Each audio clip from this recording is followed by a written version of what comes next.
Hey guys, and welcome to Petrol Ped, and welcome to this week's Midweek 180. Good news is I am continuing to feel better. I even got out on the e-bike over the weekend, and cycling always puts me in a good mood. So yeah, I'm slowly getting there. I'm still not right. You can probably still hear my nose is a bit blocked, but I am slowly getting there. Loads to talk about this week. I've been very busy this week. But before we do that, let's get the housekeeping out of the way. Leader of the pack last week was Michael Kember. Well done, mate.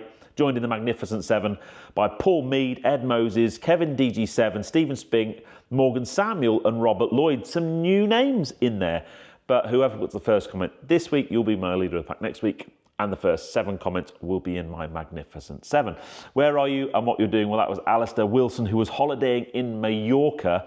Quite fancy a holiday in Mallorca to go and do some cycling out there, because that is basically cycling mecca. But wherever you are right now and whatever you're doing, put it in the comments below and I'll give you a shout out next week. And then questions wise, last week I asked the question who was following me on social media. Really interesting. Some of you only use YouTube. Lots of you were following me on Facebook and Instagram, so big thanks for that one.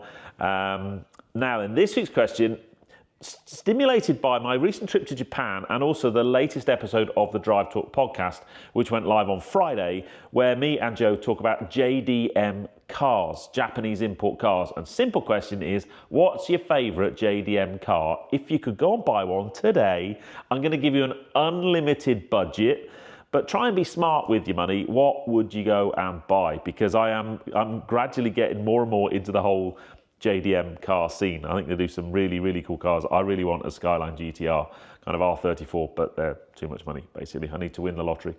Anyway, Formula One at the weekend from China. It was a really interesting weekend because it was the first sprint race weekend of the year. Sprint qualifying was really good. The actual sprint race itself was great. Gutted for Lando messing up right at the beginning, but good to see Lewis on the podium. He went really strong, and then didn't have such a great race because he didn't really do a very good qualifying, but managed to claw his way back into the points, which was good. But in the sprint, there was a period of about 2 or 3 laps towards the end of the sprint where there were 5 or 6 cars wheel to wheel, jostling, some of the best racing I've seen in Formula One for a long time. And that, for me, justified why sprints are in the calendar, because it was epic stuff, absolutely brilliant stuff. And in the race, obviously Max was way out in front, but Lando, awesome. Second place for Lando, really, really happy for him. Is the McLaren starting to be a bit faster? Are we going to be able to see teams taking it to Red Bull? Because otherwise it's going to be a really boring season. Formula E this coming weekend is off to Monaco, one of my favourite places for motor racing to take place. Now, new car news this week. 2 cars I want to briefly talk about this week that have broken cover. The new Tesla Model 3 Performance. Now, the new Tesla Model 3 has been around a little while, but there's some videos dropping this week about the Performance model, which, let's face it, is bonkers. It's 510 horsepower. That's up from 450 horsepower for the old Model 3 Performance. 0 to 60 in 2.9 seconds, which is, to some extent, a bit daft and a bit pointless. It's got a new rear motor. I think the looks have improved a great deal over the previous gen Model 3. The interior looks really nice. And I am really trying hard to get one of those from Tesla to have a play with, because I just think I'd like to just spend some time in one and take one on a long road trip and just see what it's like to do that. And then the other car that's broken news very briefly, I only literally just seen it before I rolled the cameras actually, is Lamborghini have released the Urus SE plug-in hybrid. And I don't know what you think of Lamborghini. I'm not a massive fan of the Urus. It's a bit shouty for me, but the figures on this thing, 789 bhp, with a 60 kilometre EV range.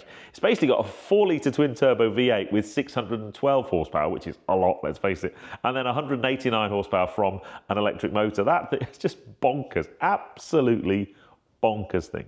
Now then, what have I been up to this week? Well, I was in Yorkshire yesterday. Yorkshire's a very long drive for me. It was 5 hours each way, but well worth going. I was there with Jeep to drive the new Model Year 24 Wrangler and Grand Cherokee. Driving impressions embargo is for a couple of weeks, so that video won't hit the channel for a while. But oh wow, what a place, Yorkshire.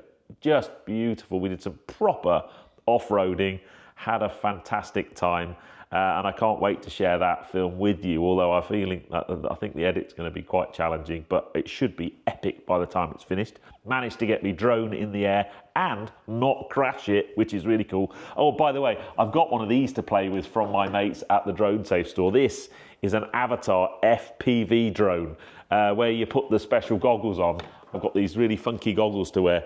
I managed to not crash that yet either, although famous last words and all that. So yeah, I'm playing with drones at the moment. But yeah, the Jeep film should be good. And then tomorrow I'm off to Italy, to Milan with Alfa Romeo to do a studio shoot of the new, oh no, it's not called a Milano anymore. It's called the Junior, the new Alfa Romeo Junior. Now that, hopefully, I'm going to do that video and try and get it out on Monday if I can. If it's not Monday, it might be Wednesday or Friday. It just depends how quickly I can turn the film around. And I've got a really lovely Alfa Romeo Giulia Veloce parked outside. Press car that was delivered today, so I'll be doing a film about that over the weekend because I'm going to the Cotswolds at the weekend. And then next week, busy week, I'm off to Germany with Kia on Monday, Tuesday next week. And then, most importantly, I'm filming with my mate Darren at Mulgari on Wednesday. We are finally doing a Project PP update. There is much to talk to you about Project PP. And I know, I promised it wasn't going to be a Project Binky. Well, we actually kind of tongue-in-cheek said, don't worry, it won't be as long as Project Binky in one of the first videos. And it's been a year. But we've had a few challenges, put it that way. But it's starting to finally all come together. And I don't think we're a million miles off. So update video coming to the channel next week. I'm not quite sure what I'm going to do with a midweek 180 next week, because I'll probably have to film it over the weekend, which isn't ideal because I'm away traveling Monday, Tuesday, and then filming on Wednesday. So leave that one with me. So it might be a bit of a surprise next week. And then this Friday's video, I'm very excited to share with you. I literally finished the edit about an hour ago. I have done my first video with the Lotus Emira. I've done a comparison between the Emira and my Boxster. And I know my Boxster's a convertible and the Emira's a hardtop, but you know, I'm thinking Boxster Cayman. But yeah, it took quite a long time to film, but luckily I had really lovely weather, bright sunshine, blue skies, and all that kind of stuff. And I think the videos come out really, really well. So please tune in on Friday at 6 for that one. But that's that. Busy old time. But yes, I might try and get on my bike this afternoon as well. Maybe. We'll see how I'm feeling. But yeah, for now, I'm going to love you and leave you. If you haven't, just a quick one, Monday's video was the BYD Seal. That's flying. That video is doing really, really well. It's obviously a little bit of a controversial car, controversial manufacturer. So if you haven't watched that, please head over. I know it's an electric car, but it's a very interesting electric car with a very interesting battery in it. It has what's called an LFP battery. So head over and see that. But for now, I am going to say goodbye. I hope you enjoyed that. If you did, give me a thumbs up. Comments below are always welcome. And if you haven't done so already, please subscribe to Petrol Ped for plenty more content to come. And I will see you in the next video, which is this Friday at 6 for my Porsche versus the Lotus Emira Hendy Group long-termer. It's a good one. It really is. I shall see you on that one. You take care, guys. Drive safe.